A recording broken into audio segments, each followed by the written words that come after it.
Assalamualaikum. Apa kabar anak-anak soleh dan solihah? Jumpa lagi di pembelajaran kali ini.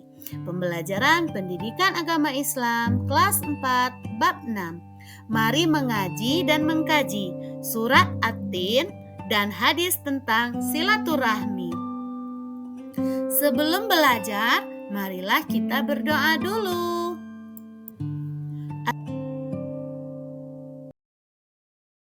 Doa sebelum belajar. Rabbi zidni ilma warzuqni fahma. Ya Allah, tambahkanlah aku ilmu, dan berikanlah aku rizki akan kepahaman. Adapun tujuan pembelajaran kita pada kali ini diharapkan setelah mengikuti pembelajaran, anak-anak yang solih dan solihah mampu untuk membaca Quran Surat At-Tin dengan tartil, mempraktikkan hukum bacaan nun sukun atau tanwin, menjelaskan pesan-pesan pokok Quran Surat At-Tin dengan baik, membuat paparan tentang pesan-pesan pokok Quran Surat At-Tin dengan baik, menulis Quran Surat At-Tin dengan baik, menghafal Quran Surat At-Tin dengan lancar.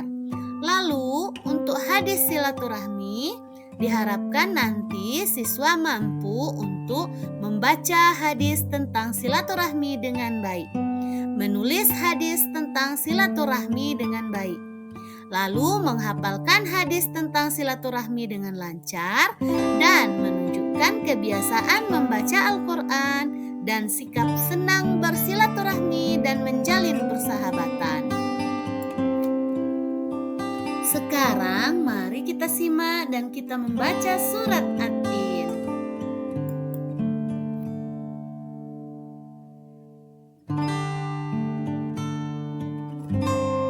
Surah At-Tin. Bismillahirrahmanirrahim. Wat-tini waz-zaitun wa turi sinin wa hadzal baladil amin. Laqad khalaqnal insana fi ahsani taqwim. Thumma radadnahu asfala safilin. إلا الذين آمنوا وعملوا الصالحات فلهم أجر غير ممنون. فما يكذبك بعد بالدين. أليس الله بأحكم الحاكمين. Ayo, siapa yang bisa mengulangi bacaannya? Hafalkan ya. Setelah kita belajar membaca, sekarang mari kita belajar tajwidnya. Ayo, siapa yang bisa menyebutkan hukum tajwid apa saja yang kalian ketahui? Secara umum atau secara garis besar, hukum tajwid itu ada 5. Yang pertama iklab, yang kedua izhar, yang ketiga idgham biguna, yang keempat idgham bilaguna, dan yang kelima ada ikhfah.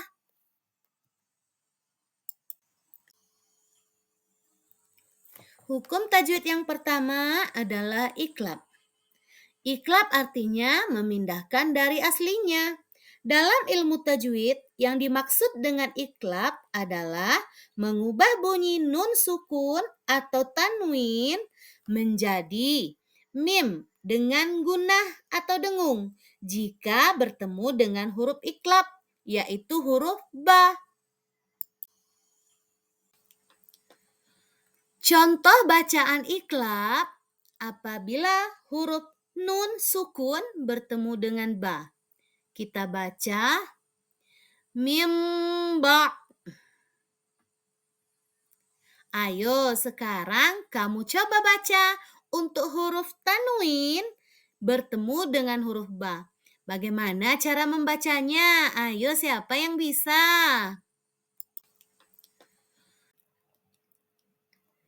Hukum bacaan yang kedua adalah izhar. Izhar artinya tegas atau jelas. Huruf izhar ada 6, yaitu alif, ha, ha, ho, a, go. Jadi ada 6 huruf izhar. Dengan panduan contoh bacaan huruf izhar di sini, ayo coba kamu cari hukum bacaan huruf izhar yang ada pada surat At-Tin. Hukum bacaan selanjutnya adalah idgham biguna, artinya memasukkan dengan mendengung. Huruf idgham biguna ada 4, yaitu waw, min, nun, ya. Ayo simak contoh setelah ini bagaimana cara membaca idgham biguna. Praktikkan di kelas ya cara membacanya. Setelah tadi idgham biguna, sekarang ada idgham bilaguna, artinya memasukkan tanpa mendengung. Huruf idgham bilaguna ada 2, yaitu lam dan ro. Ini adalah contoh bacaan idgham bilaguna yang bertemu dengan huruf lam dan ro. Ayo praktekkan di depan kelas ya.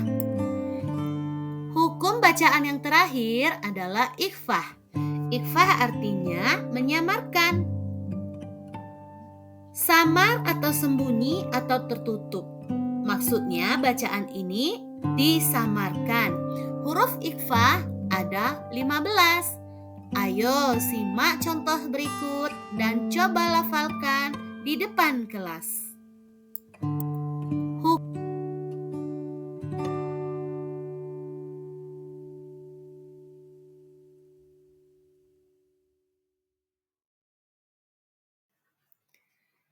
Setelah mempelajari bacaan surat At-Tin dan hukum bacaan yang ada di dalam surat At-Tin, sekarang mari kita pelajari apa-apa saja kandungan dari surat At-Tin.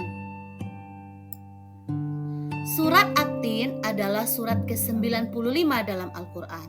Terdiri dari 8 ayat, termasuk jenis surat Makkiyah atau surat yang diturunkan pada masa sebelum Rasulullah hijrah ke Madinah.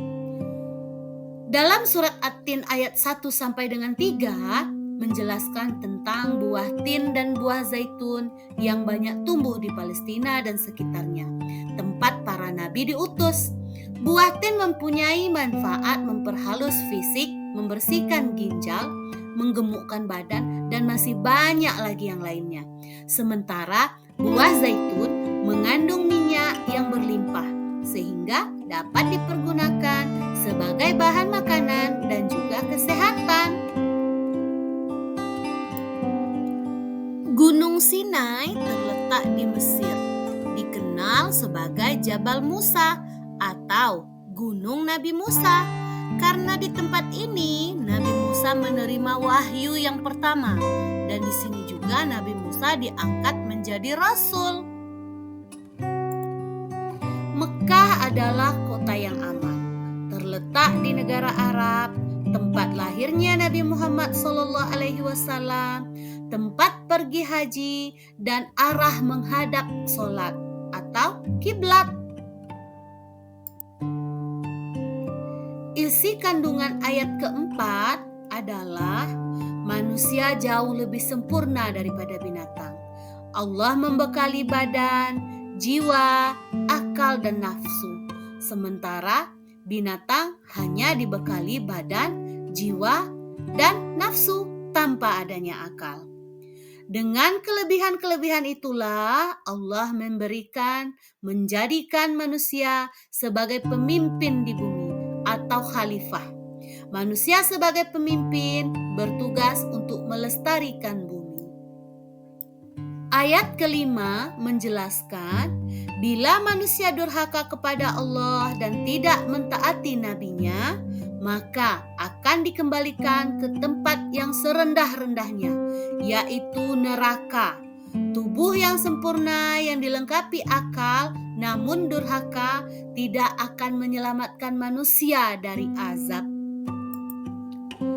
Ayat ke-6 menjelaskan bahwa orang-orang yang benar-benar beriman dan mengerjakan kebaikan akan dibalas dengan pahala yang tidak ada putus-putusnya dan diselamatkan dari neraka.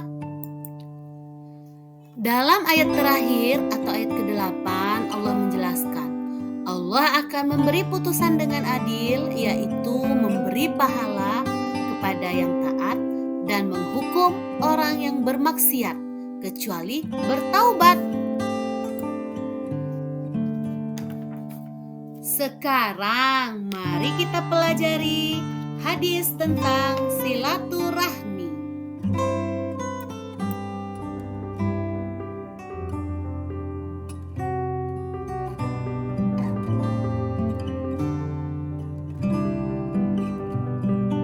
Sahabat solih, tahukah kamu arti silaturahmi? Silaturahmi artinya tali persahabatan atau persaudaraan.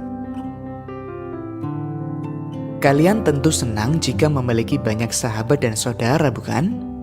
Iya, kita memang membutuhkan sahabat dan saudara. Kita semakin bergembira jika sahabat dan saudara pun merasakan kegembiraan kita.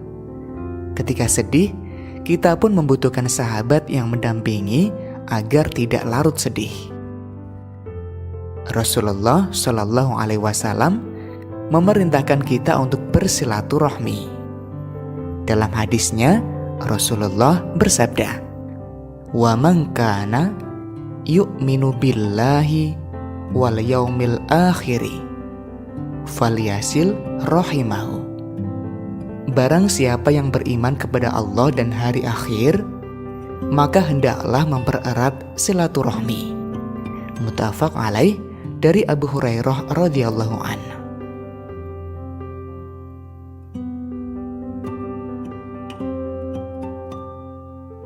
Adapun manfaat silaturahmi.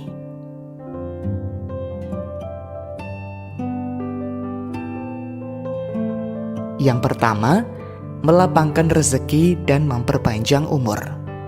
Rasulullah bersabda, barang siapa ingin dilapangkan rezekinya dan dipanjangkan umurnya, maka hendaklah ia menyambung tali silaturahmi.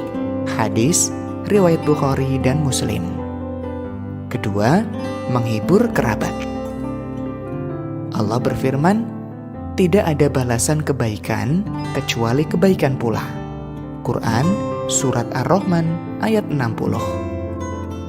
Dan terakhir, sebagai tanda ketaatan kepada Allah, Rasulullah bersabda, dan barang siapa yang beriman kepada Allah dan hari akhir, maka hendaklah ia menyambung hubungan silaturahmi. Hadis riwayat Bukhari dan Muslim. Demikian materi tentang hadis silaturahmi. Sekarang kerjakan latihan berikut ini di buku latihanmu ya. Kumpulkan pada ibu gurumu. Terima kasih. Terima kasih telah mengikuti pembelajaran kali ini. Sampai jumpa lagi di pembelajaran berikutnya. Assalamualaikum warahmatullahi wabarakatuh.